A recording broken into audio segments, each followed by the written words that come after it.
Hello guys, welcome back again to my channel bersama saya Hansan di sini dan seperti biasanya setiap harinya saya akan buatkan video seputar cryptocurrency.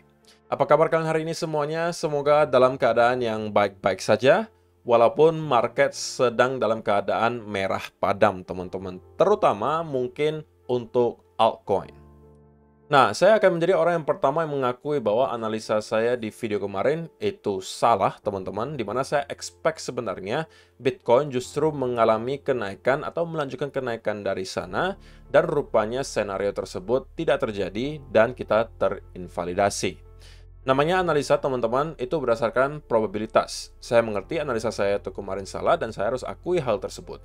Tetapi itulah bagian dari perjalanan dari seorang traders, teman-teman, yang melakukan analisa secara teknikal. Pasti akan ada masa di mana kalian mendapatkan loss atau analisa kalian salah, dan bisa saja berkali-kali kalian mendapatkan hal tersebut atau kalian mendapatkan loss streak. Tetapi selama kita lebih banyak benarnya daripada salahnya, harusnya kita bakalan fine-fine saja. Dan ini adalah termasuk salah satu skenario di mana analisa saya salah. Jadi saya harus akui hal tersebut, teman-teman. Tapi nggak apa-apa, kita bakalan kembali lakukan update. Kira-kira dari segi price action, apa yang sedang terjadi, apa yang menurut saya akan terjadi berikutnya, dan kemudian kira-kira apakah ada peluang yang bisa dimanfaatkan. So, stay tune terus sampai akhir video. Nah, sekarang kita bakalan mulai dari CoinMarketCap terlebih dahulu. Per hari ini secara global market cap kripto berada di angka 2,43 triliun dolar atau turun sekitar 7,72%. Nah, di top 10 coin sendiri, teman-teman, kita melihat keadaannya juga semuanya merah. Penurunannya ranging antara 4, sekian% hingga kurang lebih 13%. So, itu adalah outlook sementara dari beberapa top coin yang ada. Sekarang kita langsung aja masuk ke beberapa data dan berita terbaru hari ini. Yang pertama, teman-teman, dengan adanya penurunan yang kita lihat selama 24 jam terakhir, tidak mengherankan kembali ada kurang lebih 927 juta dolar yang mengalami likuidasi, teman-teman. Dan saya sangat berharap gitu ya, tidak ada dari teman-teman yang termasuk orang-orang yang mendapatkan likuidasi atau bahkan margin call. Kalaupun ada, teman-teman, menurut saya pribadi, itu terjadi karena kalian tidak menerapkan money management yang baik. Oke. Dan yang kedua, kalian kemungkinan menggunakan leverage yang terlalu besar. Dalam keadaan market yang volatil seperti ini, teman-teman, dan saya rasa ini masih akan sama sampai beberapa bulan ke depan, artinya volatilitas masih akan seperti ini, kita bisa expect. Please, kalau bisa hindari yang namanya leverage. Kalau kalian tidak berpengalaman menggunakan hal tersebut. Ini bukan untuk pemula, teman-teman. Kalau misalnya kalian menggunakan leverage, lebih aman di spot. Kalau kalian menggunakan leverage, terlebih lagi kalian menggunakan leverage yang sangat besar, maka kalian kemungkinan besar termasuk orang-orang yang terliquid hari ini. Yang paling parah tentunya adalah kalau margin call. Nah, saya pengen tahu sebenarnya, apakah ada dari teman-teman yang mendapatkan margin call atau mendapatkan likuidasi yang cukup besar? Boleh kasih komentarnya di kolom komentar di bawah. Tapi pada intinya saya cuma pengen ingatkan teman-teman, dalam keadaan market yang volatil, leverage itu menjadi pedang bermata dua. Di satu sisi, kalian akan bisa mendapatkan gains yang sangat besar dalam waktu yang sangat singkat, tapi di sisi lain, kalian bisa kehilangan atau bahkan semua profit yang kalian hasilkan beserta modal kalian itu bisa habis kalian dalam sekejap kalau kalian tidak mengerti cara menggunakan leverage. Karena hal-hal seperti ini yang kita lihat dalam 24 jam terakhir, di mana altcoin tiba-tiba drop 20, 30, bahkan ada yang 40%, itu kemungkinan besar akan kembali kita lihat di masa yang akan datang. Walaupun kita berada di bull market, tapi hal seperti itu adalah sesuatu yang wajar karena market maker itu mencoba untuk meliquid orang-orang yang menggunakan leverage. Oke? Jadi, kalau misalnya kalian lihat 1,5 bulan terakhir kurang lebih, angka likuidasi itu rata-rata cukup besar, teman-teman. Range-nya di antara 300 sampai 900 juta dolar per harinya, rutin seperti itu. Menunjukkan bahwa memang, pertama, market sangat volatil. Yang kedua, banyak orang yang menggunakan leverage, sehingga market maker itu cuannya banyak banget nih kalau kalian lihat di sini. Likuidasinya besar-besar banget gitu loh.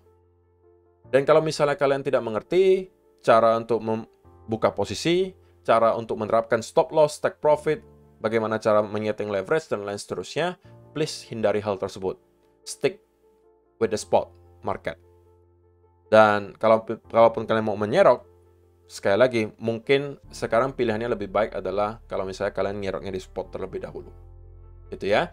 Jadi, kita melihat drop dalam 24 jam terakhir itu sedikit banyak juga sekali lagi dibantu oleh yang namanya long squeeze. Tapi tidak hanya itu teman-teman, karena kalau cuma long squeeze saya rasa tidak akan sedalam yang kita lihat dalam 24 jam terakhir, terutama untuk di altcoin. Nah, alasan berikutnya yang kemungkinan menjadi alasan utama kenapa kita melihat Bitcoin kemudian mendapatkan koreksi yang mendalam, diikuti altcoin yang kita bisa katakan crash gitu ya rata-rata. Yang pertama, recent market turbulence has sparked concerns, but let's break it down. Jadi, menurut si Keun Rohit, dan saya mungkin juga setuju dengan hal tersebut, bahwa ada reports suggest potential geopolitical tensions between Iran and Israel in the next 48 hours. Jadi, ini lagi-lagi adalah persoalan geopolitik, teman-teman. Ada tensi yang meningkat antara Iran dan juga Israel yang dikatakan akan segera gitu ya, akan segera atau sudah di penghujung. Sudah sedikit lagi untuk nge-trigger perang. Sehingga lagi-lagi kita mendapatkan, kita bisa kategorikan ini sebagai black swan event lah teman-teman. Walaupun kita sudah memang melihat tensi geopolitik itu selama beberapa bulan atau mungkin 1-2 tahun terakhir itu udah memang terus-menerus eskalasi, tapi kita memang nggak tahu kapan triggernya gitu, kapan akan benar-benar perang. Nah, kali ini tensinya itu datang dari Iran dan juga Israel. Dan dikatakan di sini Iran Israel on verge of war, US big warning. Jadi, dengan adanya berita tersebut, terlepas dari benar atau tidaknya, teman-teman, atau terjadi tidaknya, investor tentunya kembali dalam mode waspada. Sehingga, hal pertama yang mungkin mereka lakukan adalah sell atau menjual dulu aset yang resikonya paling tinggi. Kalau di kripto, jawabannya tentunya adalah altcoin. Sehingga kita melihat altcoin dropnya luar biasa dalam. Bitcoin juga termasuk aset yang masih volatility-nya tinggi. Itu juga terkena dampaknya. Walaupun kalau kita lihat secara persentase, Bitcoin itu penurunannya nggak signifikan banget. Bahkan gold sekalipun, teman-teman, itu juga mendapatkan drop yang lumayan dalam. Walaupun kalau kita melihat trennya masih bullish, tetapi dalam 24 jam terakhir kemarin juga kita melihat ada drop yang lumayan di gold. Sama juga di stock market Amerika Serikat. Jadi ini adalah beberapa penyebab teman-teman yang kemudian membuat cryptocurrency market mendapatkan hit yang lumayan sakit ya dalam 24 jam terakhir. Dan kalau misalnya kalian membaca lebih lanjut di sini, saya rasa ini akan sangat membantu ya. Response. In such volatile times, knee-jerk reaction can be tempting, but it is crucial to stay level-headed. Rather than panicking, consider this a buying opportunity for promising projects or gems in the crypto space. Hold onto this investment, anticipating a future bull run as market sentiment tends to fluctuate. While headlines may stir fear, wise decision and strategic investment can navigate through market uncertainties. Stay informed, stay calm, and stay focused on the big picture. Jadi, teman-teman, ya walaupun kita melihat market mendapatkan drop yang lumayan dalam, tetapi ini bukan berarti bull market telah usai. Tapi bisa saja berarti kita akan mendapatkan konsolidasi yang lebih berkepanjangan. Oke, dan kita tahu bahwa memang kadang-kadang sentimen itu bisa berubah dengan sangat cepat, dalam sekejap bahkan teman-teman. Hanya karena ada sebuah trigger, seperti yang mungkin kita baca barusan, ada tensi geopolitik, itu bisa langsung shifting sentimen yang dari awalnya bullish menjadi negatif. Tapi itu juga berlaku sebaliknya teman-teman. Ketika orang sudah mulai melupakan hal tersebut, sama seperti ketika kita melihat Rusia dan Ukraina pada saat itu, declare war gitu ya, kita melihat market itu terjun, tetapi kemudian lambat laun market mulai kebal gitu dan start melupakan hal tersebut dan kita bisa kembali recovery lambat laun. Nah, saya juga expect hal yang sama mulai akan terjadi nantinya di sini. Nah, kita belum tahu apakah ini benar mereka akan benar-benar perang atau tidak, tapi kalau misalnya rupanya tidak teman-teman, itu bisa mempercepat recovery dari market menurut saya.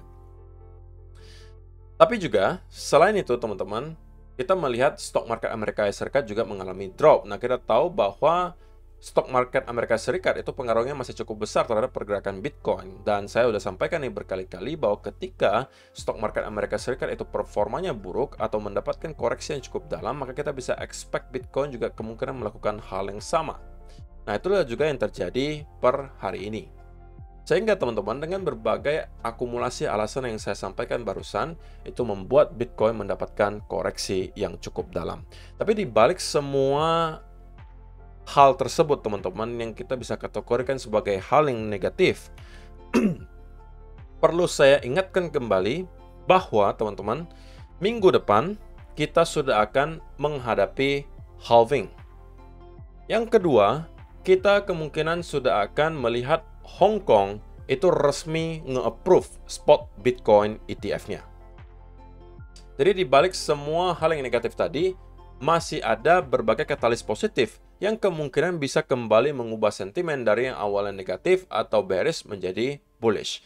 Dan beberapa minggu ke depan kemungkinan akan menjadi minggu-minggu yang sangat menarik karena ada berbagai event penting yang bakalan terjadi. Tentunya kita harus lakukan update mengenai berita geopolitik yang kita lihat barusan. Yang kedua, kita harus melihat performa ETF dari Hong Kong seperti apa. Kemudian kita mau melihat juga reaksi market terhadap event halving itu seperti apa.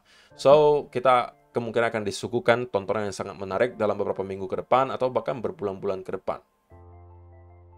Jadi itu adalah beberapa hal dan berita hari ini yang pengen saya sampaikan untuk kalian teman-teman. Sekarang kita masuk ke chartnya Bitcoin. Dan saya pengen mulai dari 4-hour chart. So, teman-teman, yang saya sampaikan di video kemarin adalah saya expect sebenarnya Bitcoin untuk melanjutkan kenaikan. Sesimpel karena kita melihat ada konsolidasi setelah kita kembali breakout dari area trendline di sini. Oke, which is menurut saya adalah sesuatu yang sangat-sangat positif gitu. Saya sampaikan di video kemarin. Dan saya sampaikan, kalau misalnya teman-teman kita bisa mendapatkan ada konsolidasi di sini, retest dan kemudian breakout, maka ini bisa menjadi potensial long untuk teman-teman. Tetapi kalau misalnya kalian yang cenderung konservatif, maka menurut saya pribadi harusnya kalian tidak sempat men-trigger setup tersebut karena kita pada akhirnya tidak berhasil untuk breakout dari potensial bull flag di sini. Tetapi justru kita mendapatkan breakdown.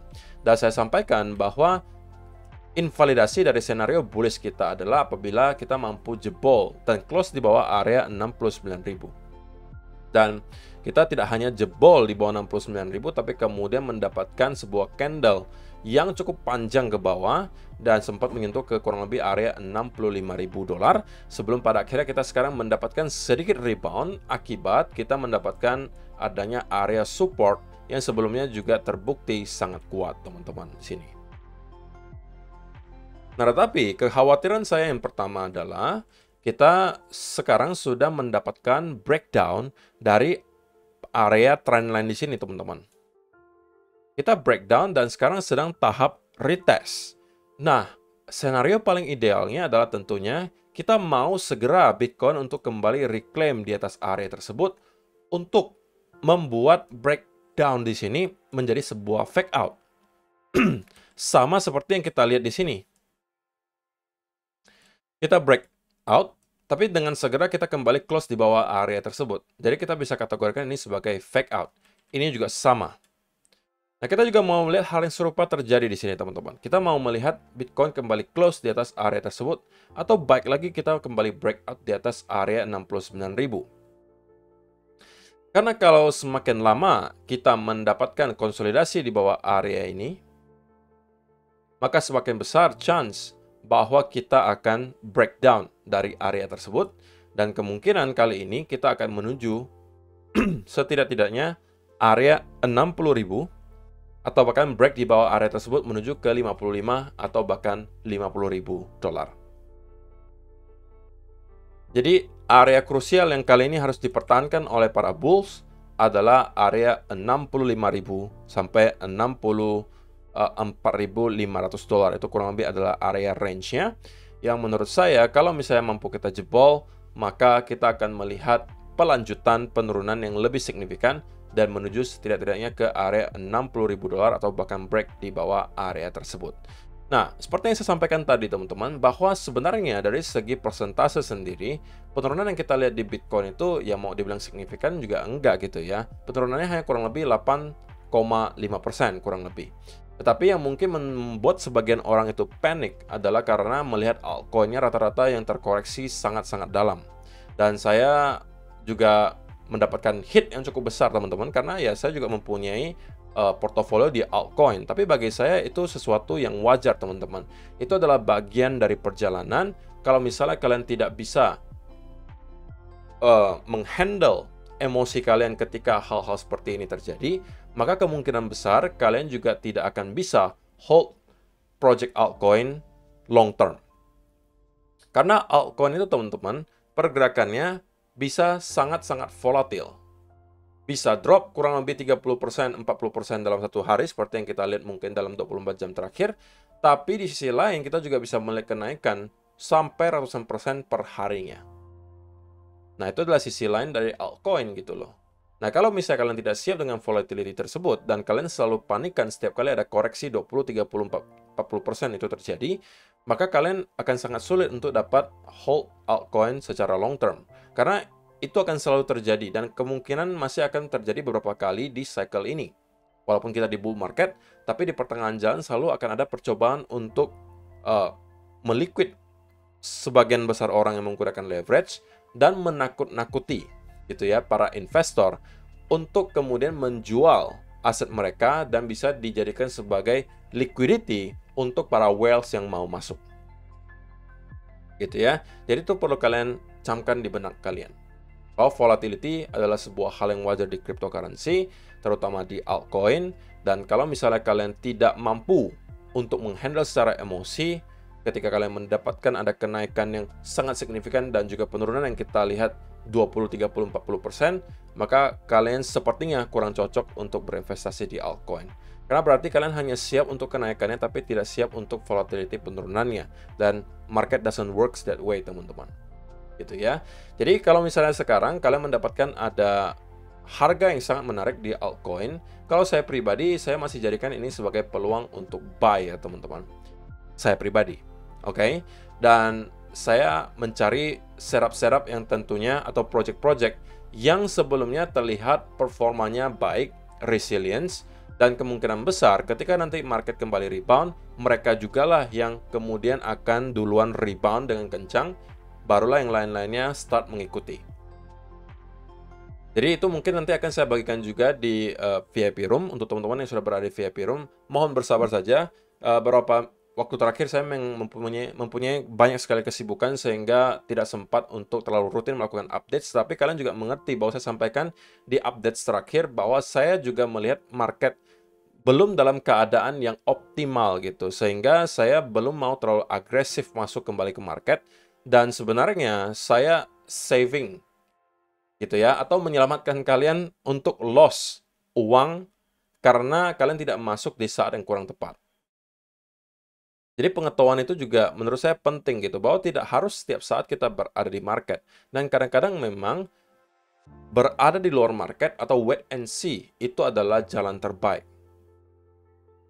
Karena kalau kalian masuk altcoin mungkin 1-2 minggu terakhir, kemungkinan yang sangat besar adalah sekarang kalian mendapatkan loss yang lumayan. Maka berarti kesimpulannya adalah akan jauh lebih baik kalau kalian berada di luar market daripada di market. Karena market dalam 1-2 minggu terakhir itu mengalami koreksi yang dalam. Gitu kan? Jadi kalau misalnya kalian kadang-kadang harus wait and see, berada di luar market, ya itu fine teman-teman. Tidak harus kalian memaksakan masuk, padahal kalian tahu bahwa misalnya kita akan mendapatkan koreksi atau market belum terlihat terlalu optimis gitu. That's fine gitu loh. Jadi untuk sekarang teman-teman, kita harus melihat bagaimana reaksi dari Bitcoin lagi terhadap trendline di sini. Kalau rupanya kita mendapatkan ada rejection lagi, dan kemudian start mendapatkan ada konsolidasi, maka ini adalah sebuah hal yang bearish. Nah, sesuatu yang bisa menginvalidasi hal tersebut adalah kalau kita kembali break di atas 69.000 dan start untuk kembali terkonsolidasi, maka ini adalah kembali sebuah pertanda bahwa yang kita lihat di sini adalah sebuah fake out dan kita kemungkinan bisa kembali resume the bull market gitu ya, dan start untuk kembali membentuk high yang baru. Tapi kalau kita breakdown di bawah area yang saya highlight di sini, maka ada potensi area 60.000 atau bahkan di bawah 60.000 itu bisa dituju oleh Bitcoin. Jadi kita harus lakukan update selama beberapa hari ke depan dengan sangat-sangat dekat. Menurut saya kita harus pantau dengan dekat bagaimana reaksi market atau Bitcoin terhadap trendline di sini dan juga price actionnya seperti apa. Mudah-mudahan yang kita lihat di sini hanya sebuah fake out dan kita bisa segera recover. Tapi kalaupun tidak, kita mungkin bisa melihat apakah akan ada peluang lainnya yang bisa kita manfaatkan. Apakah itu setup untuk short, apakah kita harus menjual sebagian, dan seterusnya. Itu mungkin bakalan kita bicarakan nanti. Tapi untuk video hari ini saya rasa cukup sampai di sini. Terima kasih untuk kalian yang sudah menonton sampai selesai video hari ini. See you in the next video. Bye-bye.